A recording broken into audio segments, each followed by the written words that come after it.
Thank you for. All right, and I hate to ask you to scooch in because it's just the way the cameras work. No worries, no worries. Is that? Yeah, that works. Yeah, and yeah, my position today.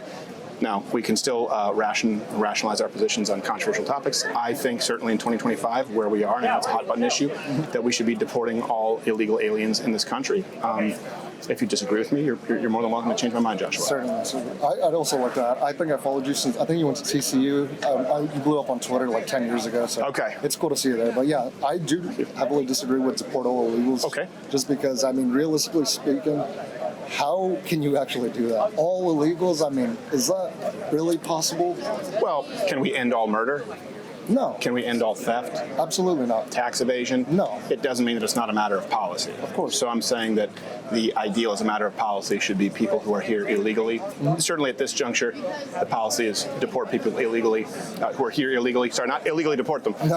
And have them come through the same pathways that people who migrate here legally. Yeah, certainly. Would you say that like current illegals in today's day, I mean, do you think they don't try to do it the legal way? You know what I'm saying? Like, I don't care. You don't care? Okay. I really don't. Some do. Mm-hmm. Some don't.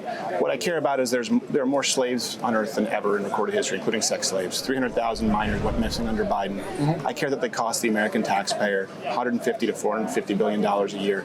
I care that there are particularly Hispanic immigrants here in this country who live in sanctuary cities under the rule of cartels, and they can't report anything to the authorities because they're basically held hostage and for ransom. I just think it's.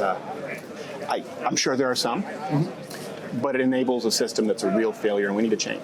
Right. So, going on your point about slaves and, you know, in particular Hispanic immigrants, you know, they're the ones who, don't you think they might come over here to kind of escape that form of slavery?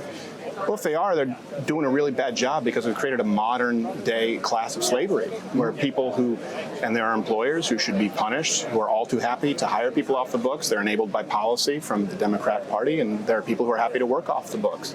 So that's why they'll work for lower wages, and they're effectively modern indentured servants. So I don't think it's good for them either.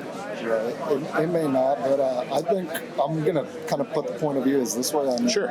You take me, for example. My parents came from Mexico, and I just think it's, when you say something like illegally deport all illegals, then I think you kind of rob sort of children as myself, who, from an opportunity like this, you know, coming to a great university. And I'm privileged in that sense, you know. Like, sure. I have the opportunity to come here. I'm proud to be here right now, you know. It means the world to me. So I think that kind of deprives these immigrant children from that. Yeah. And you know, why is it why is it the American citizen's job to provide that? You say deprive. That means someone else is providing it. What about the people here who are deprived of it, who are struggling as well? Why is it incumbent upon the American working tax-paying class to provide opportunity to everyone? I suppose it isn't, but with that same point of view, wouldn't you say that deporting illegals, that also takes away from the tax-paying dollars? No, how? I'm not so sure. Oh, you mean how much it costs? Right. Yeah. No, and I understand that point, but for example, if we just deported, let's say, 20 million illegal aliens, it costs on average about $17,000, give or take. These are all estimates, right? Of course. So you'd be at around $350 million. You'd be saving money by the end of the year. Yeah, let's call it 2 years, because it costs $150 billion.